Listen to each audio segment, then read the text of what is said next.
자, 오늘은 요거 할 거고, 프린트물. 요거는 수능 우리가 예상한 문제 있죠? 예상한 거 나온다고, 도깨비 빤스 문제들. 자, 그겁니다. 그거 수능 예상 문제였고요. 요거 한번 할 거야. 요거는 양적 완화 기억나시죠? 양적 완화. 뭐였어? 양적 완화가 뭐였지? 양적 완화가 뭐라고 그랬어? 얘가 쉽게 말하면 돈을 풀어서 어떻게 하는 거지? 돈을 풀어. 뭐 하는 거야? 경기를 부양하는 거지? 경기를 부양하는 거야. 그러니까 경기가 침체가 되면 돈을 풀어서 경기를 부양시키는 방법인데, 근데 돈을 푸는 방법에는 뭐가 있었지? 돈을 푼다. 첫 번째. 어떻게 하면, 뭐라고? 오케이. 자, 첫 번째는 채권을 푼다. 좋아요.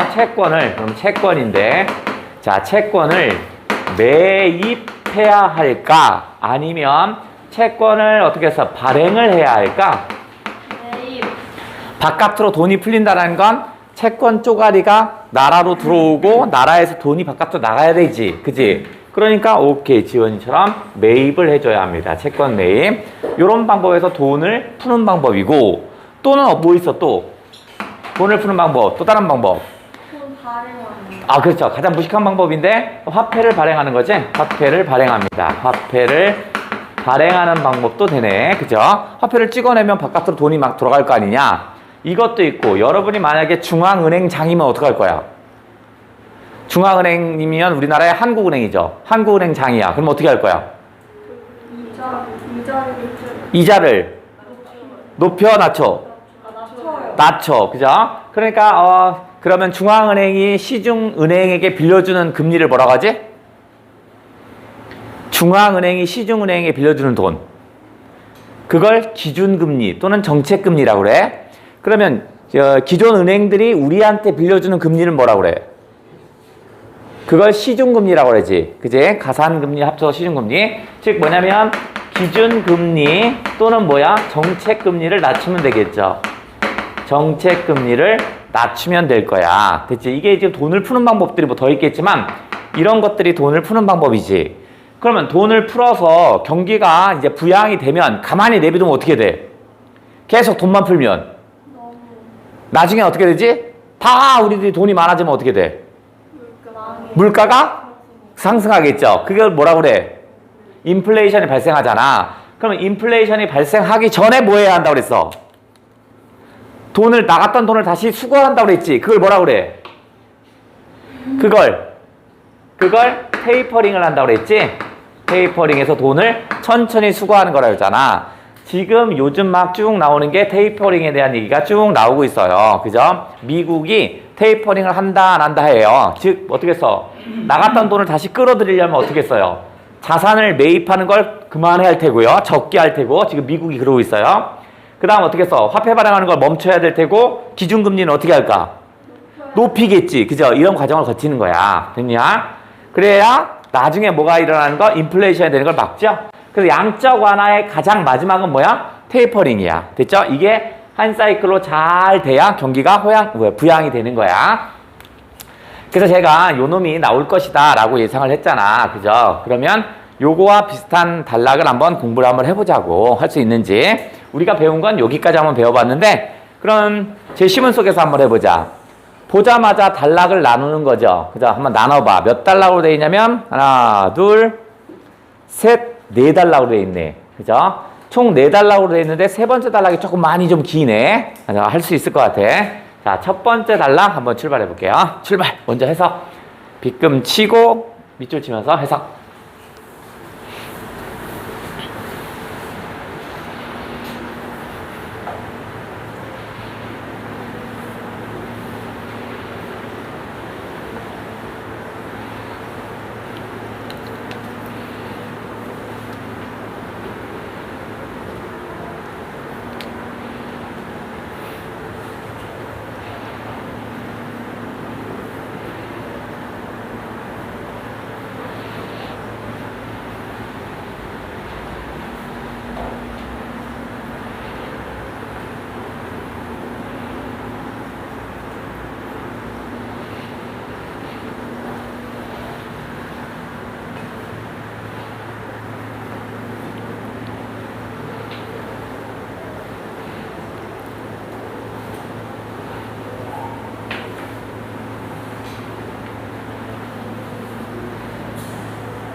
자, 됐나?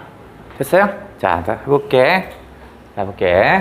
자, 경기가 침체되었을 때 했네. 가정과 전제사항은 항상 어떻게 해서 물결을 쳤죠? 정보를 준다는 신호죠. 그러니까 경기가 침체되었을 때 이를 극복하기 위해입니다. 그러면 위해 들어왔으니까 A 위해 B는 뭐였어? 기억나죠? A 위해 B면 앞에 A가 뭐였죠? 얘가 목적이죠? A라는 목적을 위해서 야 이게 뭐야? 아 은준이 씨 뭐래도 도움이 안 되는구나.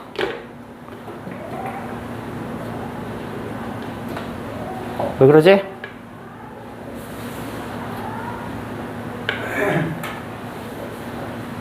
은준이 이거 어떻게 된 거야?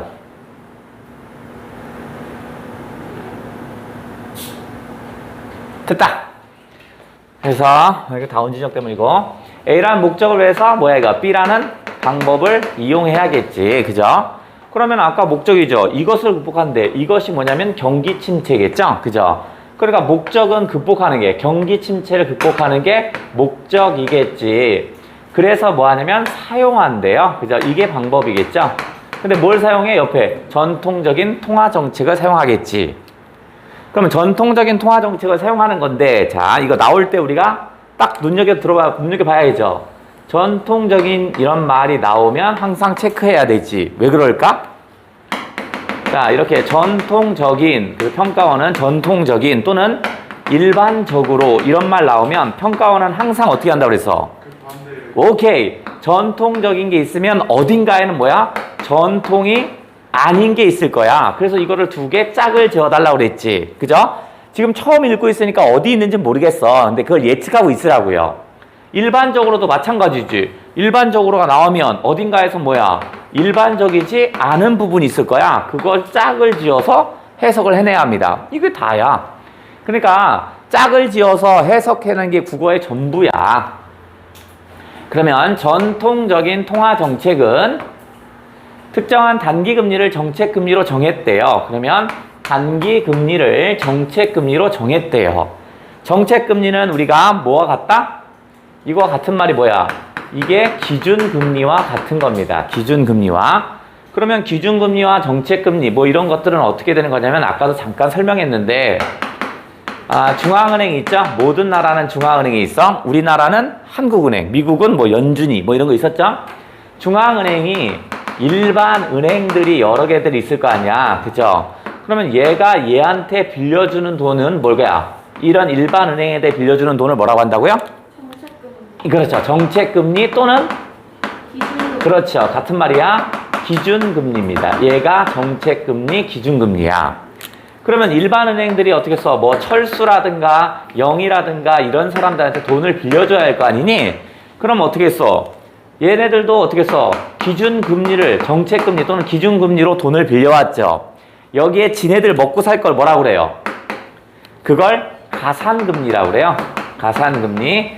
가산금리는 사람마다 다른 거야. 신용도에 따라 다 다르겠지. 그치? 이 두 개를 합친 말을 뭐라고 그래? 시중금리. 그렇죠. 오케이. 얘를 시중금리라고 합니다. 시중금리. 자, 그러니까 결국 단기금리를, 즉 시중금리 얘기하는 겁니다. 시중금리를 정책금리로 정한다는 건 낮춰달라는 얘기입니다. 거의 뭐야? 거의 정책금리 수준으로 낮추라는 얘기야. 최대한 낮춰라 뭐 이런 얘기인 것 같아요. 그 다음 이것을 통해 정책금리로 낮춘 이것을 통해니까 이렇게 표시했죠. 우리가 이거는 A를 통해 B 할 때 우리가 했었죠. 그러면 A라는 방법을 통해서 방법을 통하면 B라는 결과가 생기는 거잖아. 그래서 우리가 그냥 이렇게 표시해버렸죠. 기억나시지? 그러니까 이런 단기금리를 정책금리를 정한 것을 통해서 뭐한다? 그러면 시중의 통화량이 확대되는 거래요. 통화량은 돈의 흐름이 막 확대되는 거야. 왜냐면 단기금리가 정책금리로 정했으니까 이자율이 낮아졌어? 올라갔어? 낮아진 거지. 낮아졌으니까 사람들이 대출을 많이 하겠죠? 그러니까 통화량이 늘어났네? 그러면 어떻게 써? 촉진시킬 수 있어. 소비와 투자가 촉진되는군요. 그러면 어떻게 됐어? 공급한대요. 뭐 유동성을 공급한대요. 그런데 유동성이 뭔가 봤더니 이 앞에 이거죠. 시중의 통화량을 확대하여 소비 및 투자가 촉진되는 게 그게 뭐야? 그게 유동성이군요. 그래서 다시 금리 중시 통화정책이네. 개념이니까 그냥 네모 쳐볼게요. 금리 중시 통화정책. 그러면 이거 이렇게 연결할 수 있네. 전통적인 통화정책은 뭐냐면 여기 밑으로 내려가면 금리 중심 통화정책이네. 그러니까 전통적인 통화정책은 금리 중심의 통화정책인데 그게 아닌 게 어딘가 있을 거야 분명히. 자, 낮췄어요. 정책금리를 낮춰. 그러면 시장금리도 낮아진다면 이거죠. 당연히 시장금리가 낮아지죠. 정책금리가 낮아지면 이쪽에 기준금리가 낮은 거니까 얘도 당연히 낮아지겠죠. 다음 기업은 대출할 수 있답니다. 뭐야? 낮은 이자로 대출할 수 있군요. 그 다음에 다시 공식이네. 때문에네. 인과관계죠. 그죠? 앞에가 원인이죠. 낮은 이자로 대출했기 때문에 얘가 원인이죠. 그럼 결과는 어떻게 돼? 투자와 생산을 늘어나게 됩니다. 요게 결과네. 호호, 그래. 다음, 가계 역시 했으니까 가계도라는 얘기죠. 그럼 뭐가 같다는 거야? 이 기업과 가계가 서로 어떻게 한 거야? 같게 흘러가나 봐. 그죠? 같게 되나 봐. 그러면 가계도 금리가 낮아진다면 대출이라는 것을 통해서 뭐 할 거냐면 소비를 늘린대요. 맞네? 기업은 투자와 생산을 늘리고 가계는 소비를 늘리고 됐네? 그러면 투자와 소비가 는다면 이것도 가정이네. 는다면 고용과 생산이 증가하고 그죠? 회사가 공장을 지었으면 고용이 늘어날 테고 공장이 있으니까 생산이 늘어나겠죠. 그러면 돈을 번 노동자가 다시 소비할 테고요. 또는 투자가 촉진되면서 경제 전체가 그린대요. 선순환을 그린답니다.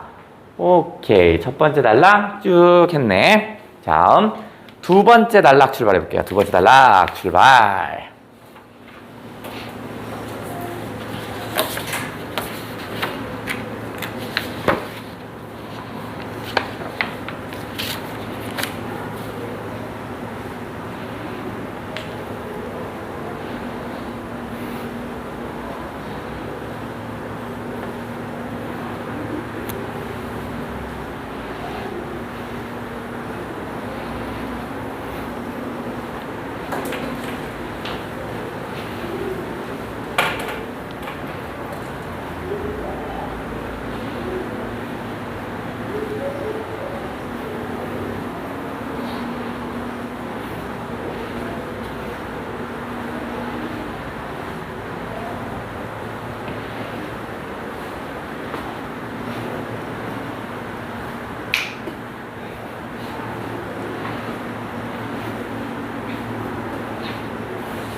자, 두 번째 거.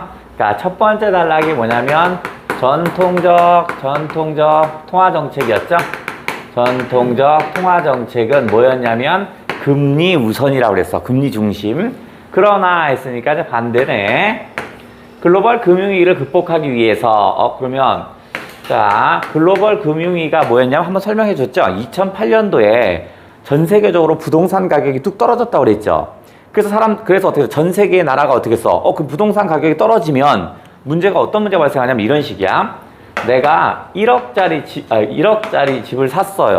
제가 1억짜리라고 칠게요. 1억짜리 집을 샀는데 대출을 얼마 했냐면 8천 정도 했다고 치자. 그죠?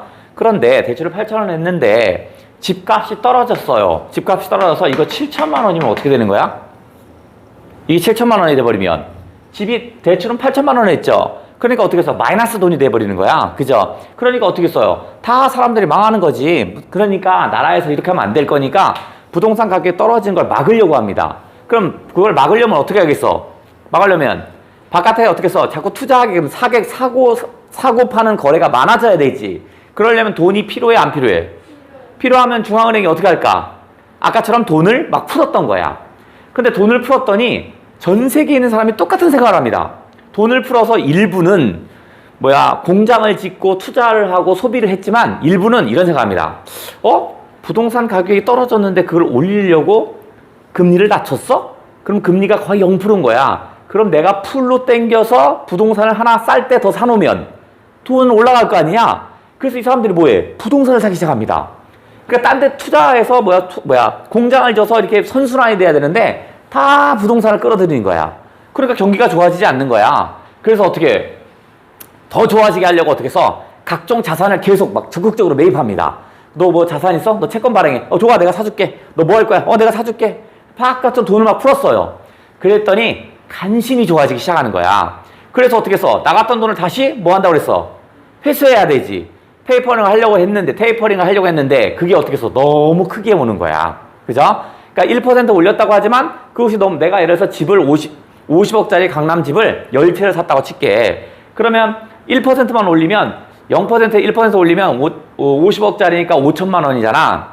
5천만 원이 이자인데 그거 정도 어떻게 낸다고 쳐봐. 그런데 그 10개 있잖아. 그러니까 얼마 내야 돼? 1년에 5억을 내야 되는 거야. 그러니까 그게 감당이 안 되는 거야. 그럼 내가 그걸 파산을 해. 그러면 집을 팔렸는데 집이 안 팔려. 그럼 파산. 그럼 나한테 돈 빌려준 은행은 그것도 파산이죠. 이런 경우입니다. 이런 거야. 그게 이제 글로벌 금융위기. 돈을 적극적으로 풀었는데 좋아지지 않는 거야. 예. 그럼 다시 글로벌 금융위기를 극복하기 위해서 목적은 글로벌 금융위기를 극복하는 게 목적이죠. 그러면 뭐 할 거냐면 방법은 정책금리를 낮췄어요. 나름대로 전통적인 통화정책을 썼어요. 정책금리를 낮아지면 그걸로 사람들이 대출을 해서 소비를 하고 투자를 해야 되는데 봐라. 투자나 소비가 늘어나지 않았답니다. 오히려 안 했어요. 이걸 뭐라고 한다? 유동성의 함정이라고 하네. 그러면 제시문에서 유동성의 함정에 네모가 딱 있으니까 문제가 있다는 얘기지. 그지? 그러면 두 번째 단락을 읽고 문제 다섯 번째 걸 풀러가는 거야. 됐죠? 유동성의 함정 볼게요. 유동성의 함정이 뭐냐면 여기 설명했잖아. 자, 뭐라고 했냐면 이게 유동성 함정이죠. 정책 금리를 낮췄어요. 그러면 예상한 건 뭐냐면 투자가 활성화되는데 오히려 소비와 투자가 일어나지 않는데 이걸 뭐라고 한다? 유동성의 함정이라고 한다고요. 돈은 금리가 낮아졌는데 투자하지 않고 오히려 투자가 늘어나지 않았대요. 자, 이러한 상황이 발생한 이유를 국채 투자의 사례를 통해 이해해보자. 그러면 사례를 통해 이해한대요. 그러면 평가원에 이건 100% 출제 포인트라고 그랬죠. 출제 포인트 뭐냐면 개념을 정리를 쫙 해줍니다. 그죠? 어떤 개념? 유동성의 함정에 대해서 개념 정리를 했죠. 거기에 예시가 따라붙는 순간 얘는 뭐야? 문제로 됩니다. 얘가 문제로 독립합니다. 됐죠? 개념 정리, 유동성의 함정을 설명하더니 예시 단락이 붙었잖아. 그때는 무조건 문제가 되는 거야. 실제로 문제도 나왔네. 자, 그러면 일반적으로 보는 순간 일반적으로 치면서 일반적이지 않을 게 있을 것이다. 채권 가격은요. 채권 가격은 그 채권의 이자율과 역의 관계를 갖는다. 역의 관계를 가진답니다. 그러면 역의 관계를 갖는다? 그럼 한번 해보자.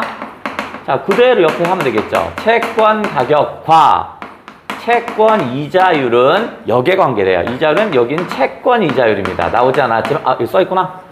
채권의 이자율이네. 채권의 이자율은 역의 관계래. 그럼 그대로 그려보면 되겠죠. 채권이 가격이 올라간다면 채권의 이자율은 떨어진다는 얘기고, 역의 관계라고 했으니까 채권의 가격이 떨어진다면 채권의 이자율은 올라갈 거예요. 이 말이겠지. 그죠? 그 옆에다 슬쩍 정리해 놔야 돼. 자, 그러니까 이게 반대 방향으로 변동하고 있죠. 채권 가격은 올라갔는데 채권의 이자율은 떨어졌으니까 반대 방향 아니니. 자, 이게 왜 그런지 간단히 설명 좀 해본다면 채권에 대한, 뭐뭐에 대한은 그냥 지우고 뭐라고 그랬어? 그냥 의라고 그랬죠. 뭐뭐에 대한은 의입니다. 채권의 선호도가, 채권의 선호도가 높아져 채권을 사고자 하는 사람이 많아진다면, 채권을 사고자 하는 사람이 많아진다면, 그러면 사고자 하는 사람이 많아진다면 가격은, 자, 이거 하나가 1,000원인데요. 사고 싶은 사람이 10명이야. 그런데 갑자기 100명이 됐어. 그럼 가격이 더 비싸지겠죠. 꼭 사야 되니까. 가격은 올라갑니다. 하지만 채권을 판매하는 입장에서는 사고자 하는 사람이 많기 때문에 높은 이자를 줄 필요가 없죠. 사고 싶은 사람이 많으니까, 그래? 그러면 뭐 4%만 할게.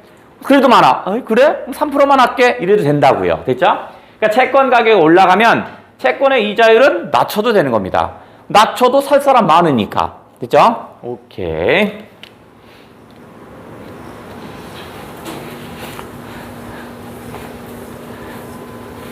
자, 따라서는 정리하면 이거죠. 정리하면. 그럼 아까 예를 들어 사례를 정리하는 거죠. 사례 나왔던 그놈을 정리하면 이자율이 낮아졌다는 것은 이자율이 떨어졌어요. 그러면 이자율이 낮아지면 반대 방향으로 갈 거니까 채권 가격은 높아지는 거죠. 이자율이 낮아진 건 채권 가격은 높아지는 거죠. 반대로 간다고 그랬으니까 의미합니다. 그러면 자, 이자율이 높아, 그 다음에 이에 비싸진 채권에서 가격이 높아졌죠? 비싸진 채권에서 얻을 수 있는 수익률이 낮답니다. 수익률이 낮아요. 어디에서? 비싸진 채권에선 수익률이 낮아지겠죠. 자, 예를 들어서 이런 거야. 자, 1,000원인데 100원의 이익이 생겼어요. 100원의 수익이 생긴다고 칠게. 근데 채권을 내가, 채권 가격은 원래 발행 당시에 정해져 있어요. 이자랑. 근데 너무 좋은 채권이야. 그래서 내가 어떻게 했어? 소연이가 산 걸 내가 뺏는 거 이상하죠? 야, 너 1,000원 주고 샀지? 내가 1,050원 줄 테니까 나한테 팔래? 이렇게 되는 거야. 그러면 이 가격이 내가 웃돈을 줘서 1,050원 주고 샀어요. 그러면 얘는 얼마의 수익이 발생해?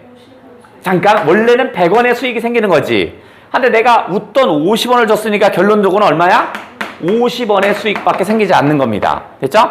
채권의 가격이 올라갔더니 수익이 떨어지는군요. 자, 비싸진 채권에선 수익률이 낮아졌죠. 그렇기 때문에 앞에가 원인이죠. 수익률이 낮다? 이게 원인이죠. 수익률이 낮기 때문에 민간은이죠. 뭐뭐에서는 하면, 자, 예를 들어서 A에서는 이렇게 나오면, 요 에서는 나오면 그냥 지우고 는 또는 이란 이렇게 바꿔달라고 그랬죠? 그러니까 민간이란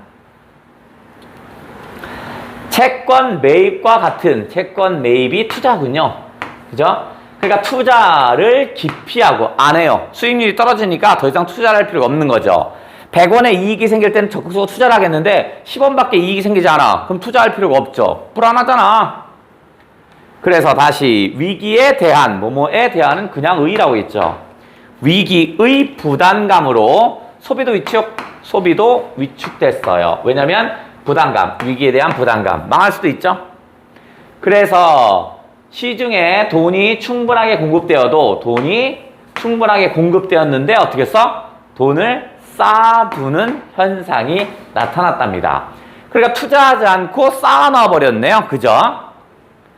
이처럼 전통적 통화정책이 효과를 발휘할 수 없다. 효과를 발휘할 수 없는 상황에서 위기 극복을 위해 목적은 위기 극복이죠? 비전통적인 것을 시행한대요. 얘를 시행한대요. 그러면 이제 잽싸게 1단락에서 전통적 통화 정책이 세모였다면 이제 짝을 찾았죠. 비전통적인 통화 정책을 찾은 거야. 그러면 1단락과 2단락을 쭉 연결해서 이렇게 차이가 있구나라고 체크를 해달라고요. 저 위쪽에 1단락에 전통적 통화 정책, 금리 중시 정책이 중시 정책이 있었죠? 얘는 비전통. 그걸 뭔데? 걔가 양적 완화래요. 그럼 양적 완화와 짝이 될 수 있는 건 뭐야? 아까 위쪽으로 가면 금리 중시 이런 거 있었죠? 금리 중시 통화 정책이 있었잖아. 얘와 짝이 되는 거지.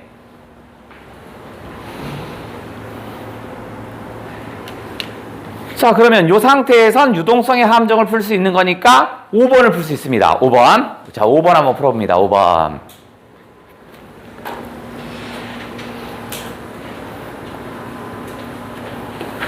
오케이. 5번. 풀었어? 오케이. 다음 세 번째 단락 출발. 좀 깁니다. 그렇지. 이 짬뽀 녀석. 그렇지. 이런 못난이.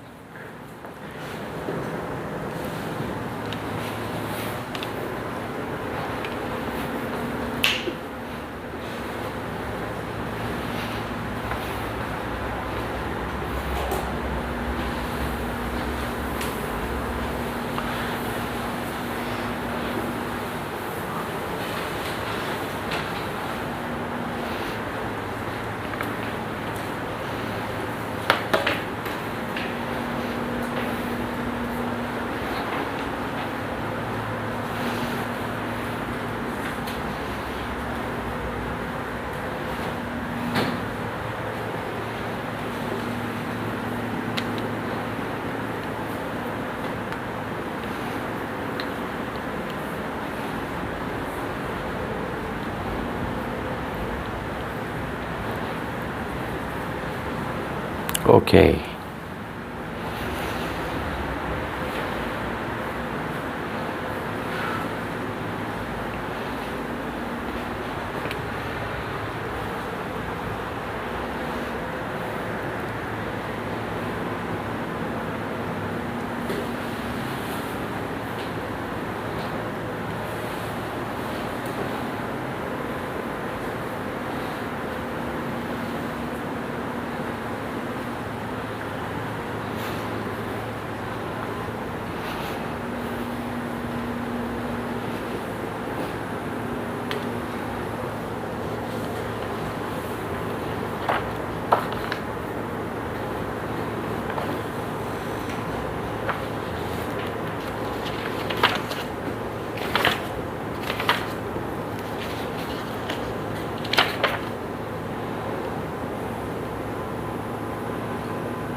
그만하셔도 돼요.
아씨. 아니 뭐 묻어서 털어준 거야. 자, 세 번째 단락 볼게요. 이제 자, 양적 완화는 그러면 아까 우리가 앞에서 읽었던 건 이렇게 하면 되겠죠. 비전통적인 방법이니까 이렇게 읽던지 그건 여러분 알아서 하시면 되겠고. 자, 금리 조정만으로 경기를 부양할 수 없을 때 그러면 요것만으로 부양할 수 없을 때 가정이네요. 그러면 금리 조정만, 이거 금리 조정이라는 건 바로 뭐야? 전통적 통화 정책이죠. 전통적 통화 정책으로 경기 부양이 안 된다면 이 말이네. 그러면 어떻게 할까? 신용 완화나 국가의 채권 매입 등을 통해서 이걸 통해서 시중의 통화량을 확대한답니다. 그러니까 양적 완화라는 건 신용 완화를 하거나 국가가 채권을 매입하거나 이렇게 한대요. 그럼 이거 첫 번째 신용 완화, 두 번째 국가의 채권 매입 등등 이런 걸 하면 시중의 통화량이 더욱 확대된대요. 그래서 적극적인 통화 정책을 하기 때문에 그럼 뭐야? 적극적인 통화 정책을 한답니다. 어떻게 하는데 적극적인 통화 공급이라는 건 뭐냐면 요거 채권을 매입한다든가 신용을 완화시켜준다든가 이런 것들이죠. 그렇기 때문에 헬리콥터에서 돈을 뿌리는 행위로 비유하기도 합니다. 그렇구나, 알겠어. 뭔가로 비유하기도 한데 비유했대. 뭐냐면 헬리콥터에서 돈을 뿌리는 행위로 비유한대요. 이러한 양적 완화 정책은 다음과 같이 구분됩니다. 어허, 이거 봐라. 자, 예를 들어서 이런 거. 곤충은 머리, 가슴, 배로 구분된다. 뭐 이렇게 나오면 이 자체는 시험에 안 나온다고 그랬죠. 언제 나온다고 그랬어? 구성 요소가 나오면 곤충은 머리, 가슴, 배로 구분됐답니다. 이 구성 요소가 나오면 그냥은 시험은 안 나오고 구성 요소의 각각의 기능이 나오면 시험에 나온다고 그랬죠. 그래서 얘가 머리는 이렇게 나온다든가 뭐 가슴은 뭐 이런 식으로 나오면 아, 이럴 때는 까맣게 쳐서 시험에 나오는 걸 체크해 달라고 그랬죠. 그죠? 그러면 자, 양적 완화 정책은 여러 가지가 있나 봐. 우선 했으니까 우선이라는 말은 어딘가 또 나열된다는 얘기지. 신용 완화 정책으로 작은 따옴표가 있네. 무조건 네모죠, 우리는. 신용 완화 정책이 첫 번째입니다. 신용 완화 정책. 그럼 신용 완화 정책이 뭐냐? 은행의 대출 등 은행의 대출이 바로 신용 공급을 확대하는 거죠. 아, 신용 공급을 확대하는 겁니다. 부실한 은행이나 기업이 발행한 채권을 중앙은행이 매입한대요. 그러면 부실한 은행이나 기업이 발행한 채권을 중앙은행이 매입해 주는 거네요. 이게 바로 뭐겠어? 신용 완화 정책이네. 그러면 신용 완화 정책은 바로 뭐냐면 대출을 통해서 신용공을 확대하는 이거, 그 다음에 부실한 은행이나 기업이 발행한 채권을 중앙은행이 사주는 거, 이게 뭐겠어? 신용 완화 정책이죠. 그럼 각각의 구성 요소가 나왔으니까 이건 반드시 시험에 나오는 거죠. 오호, 바로 뭐냐면 구성 요소의 어떤 기능이라든가 역할이 나오는 순간 요 놈은 시험 문제가 되는 거죠. 오호, 그러면 얘가 시험 문제야. 거기다가 또 작은 따옴표까지 찍어줬죠. 그러니까 이건 반드시 시험 문제 나온다는 거네. 신용 완화 정책은 뭐냐? 은행에 대출을 하는 거고요. 그 다음 부실한 은행이나 기업이 발행한 채권을 중앙은행이 사준대요. 그럼 다시 그리고 또 추가한다. 그리고 번행키식 양적 완화 정책은 다시 이렇게 체크해줘야겠죠? 번행키식 양적 완화 정책은 초금리 상태에서 그러면 이게 전제사항이네, 그죠? 요게 기본 전제사항이죠? 이게 전제사항이야. 그러니까 초저금리 상태가 아니면 번행키식 양적 완화 정책이 있을 수가 없는 거야. 그래서 중앙은행이 국채 등의 안전자산, 국채가 안전자산이구나, 그죠? 국채 등의 안전자산을 매입해 준답니다. 국채 및 안전자산을 매입하는데 그 전제사항이 있어. 뭐야? 초저금리 상태였어야 돼. 그러면 으로써니까 앞에가 수단이나 방법이죠. 저렇게 안전자산을 매입함으로써 뭐한다? 경기를 부양한대요. 중앙은행이 국채를 매입한다면, 국채를 매입했어요. 그러면 국채가 10개가 있었는데 중앙은행이 9개를 냈어요. 그러면 어떻게 했어? 시중에 쓰인 매입할 수 있는 채권이 줄어들겠죠. 그러면 줄어들면 어떻게 됐어요? 살려는 사람이 많아지는 거지. 그러면 어떻게 했어? 채권 가격은 상승하는 거죠. 중앙은행이 매입을 해주니까 10개 중에 9개를 매입하니까 하나 남은 걸 가지고 나머지들이 싸우는 거야. 그러다 보니까 가격이 올라가요. 가격이 올라가니까 당연히 통화량은 늘어나죠. 그죠? 100원이었는데 1000원 주고 사야 되면 100원이 통화량이었는데 1000원이 통화량이 돼버리는 거죠. 많아졌네. 따라서 이건 뭐야? 정리하면이죠. 그럼 어디 정리하는 거야? 여기 앞에 번행키식 양적 완화 정책을 정리하는 거죠. 금리 하락이 유도되면서 금리 하락이 됐대. 그럼 어떻게 해서 가계 및 기업, 금융기관 등이 자본을 조달하는 비용이 낮춰지겠죠? 그러면 자본을 조달하는 비용이 낮아진대요. 그거를 유효 수요를 증대시킬 수 있답니다. 그러면 유효 수요가 나와 있는데 그 밑에 해석이 있죠? 유효 수요가 낮아진대요. 그럼 금리 하락이 되면 자본 조달 비용이 낮아지니까 유효 수요가 더 많아진대요.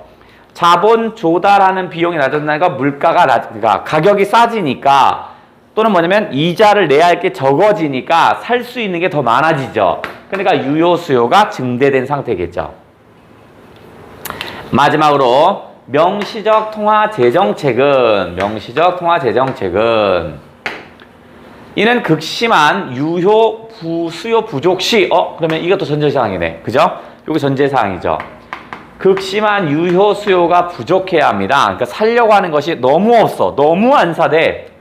그러면 정부가 재정 적자를 감수하고 재정 적자가 난다는 걸 뻔히 알면서도 국채를 발행한답니다. 그래서 국채를 발행하는 방식이 아닌 이거 봐라. 이것도 출제 요소죠.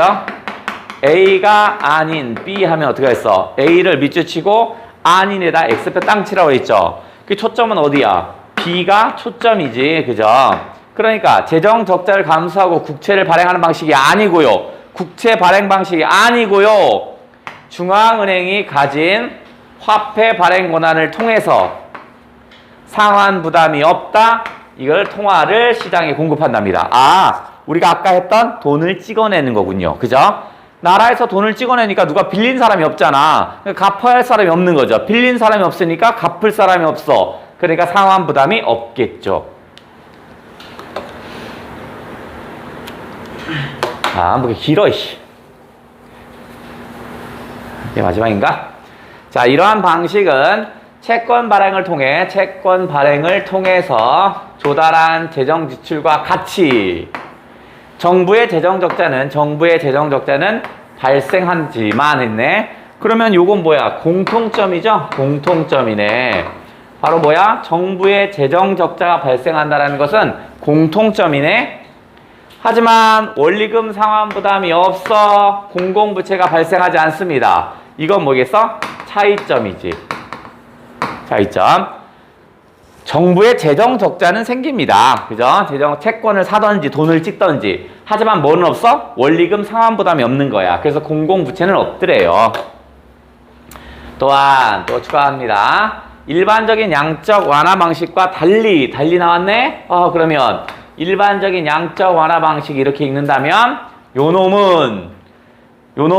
놈이 뭐겠어? 바로 앞에 있던 뭐였지? 요거죠, 이거. 명시적 통화 재정책이죠.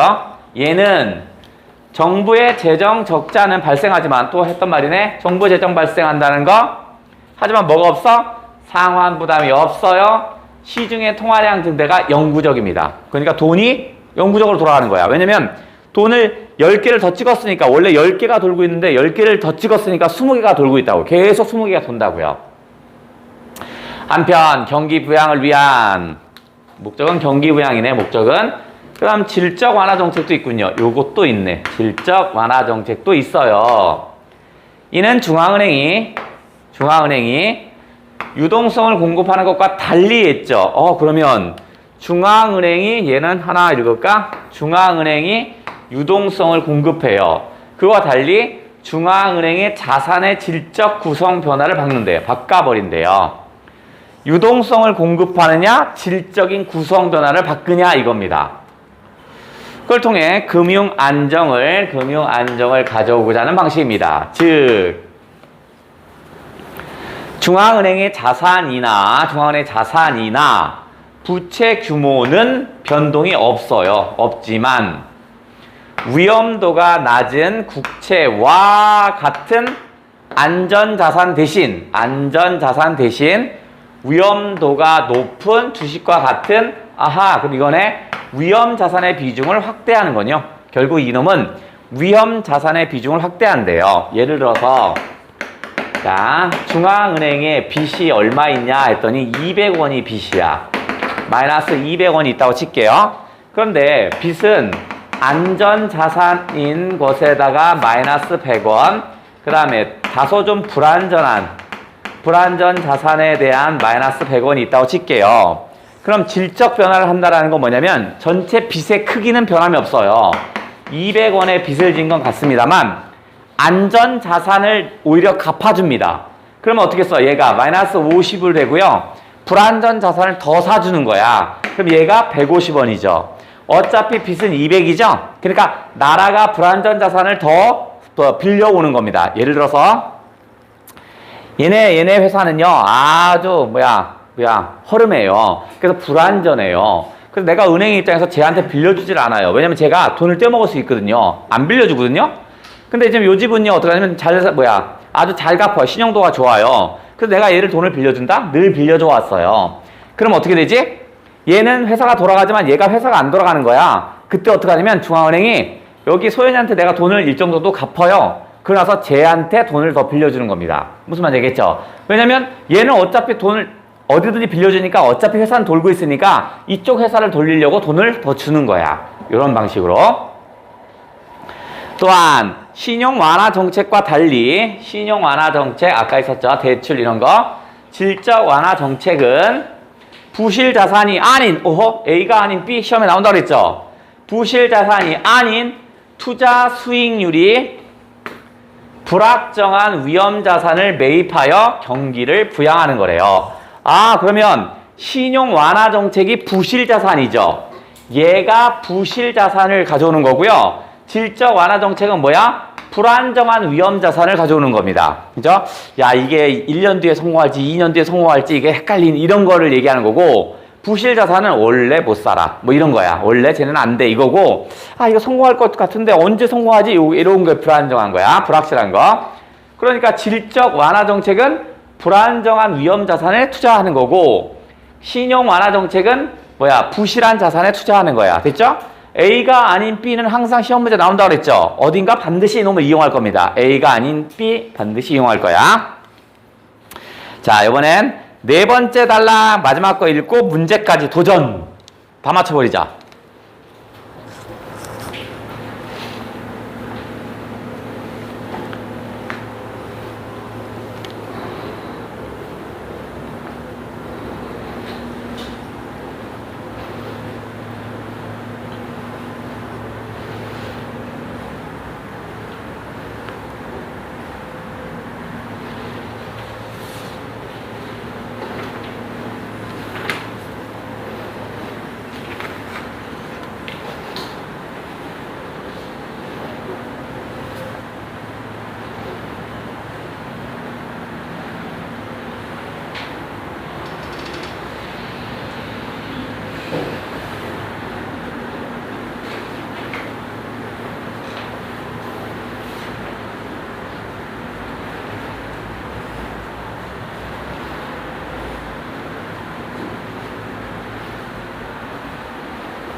자, 양적 완화 정책은요, 경기 부양의 효과를 가져올 수 있지만, 경기 부양의 효과를 가져온답니다. 있지만 했으니까 얘가 긍정적인 거죠. 긍정적인 효과였다면, 잠재적인 위험성도 내포하고 있습니다. 그럼 이거 뭐야? 부정적인 효과군요.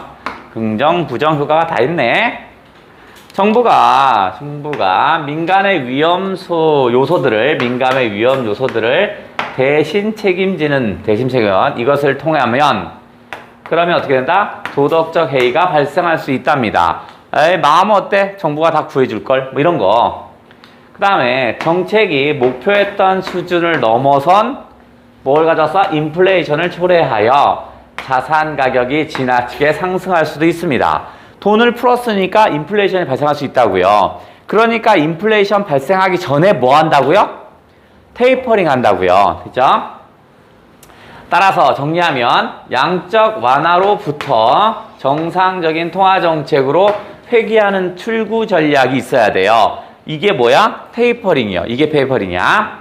자, 그 시기와 방법을 신중하게 선택해 주세요. 됐네요? 좋았어. 이제 문제로 한번 가보자. 두근. 깜짝이야, 씨. 두근은 네근. 어디? 짠! 자, 윗글의 전개 방식입니다. 내용 전개 방식이네. 경기 침체에 따른 시기별 통화정책. 이렇게 된다면 시기별 통화정책이면 1분기에는 뭐 했고 2분기에는 뭐 하고 3분기에 뭐 하셔야죠. 이렇게 하는 거잖아. 경제의 분기는 1, 3월 1분기, 그 다음 4, 5, 6, 2분기 이렇게 나누는 거거든. 땡! 경기 침체 발생 과정을 제시한 후 이를 해결하기 위한 정책들의 문제점이라고요. 그 정책에 문제점이 생겼어요. 신용 완화 정책에 문제가 있어요. 뭐 이렇게 얘기하지 않았죠? 거기다가 절충점도 나오지도 않았어요.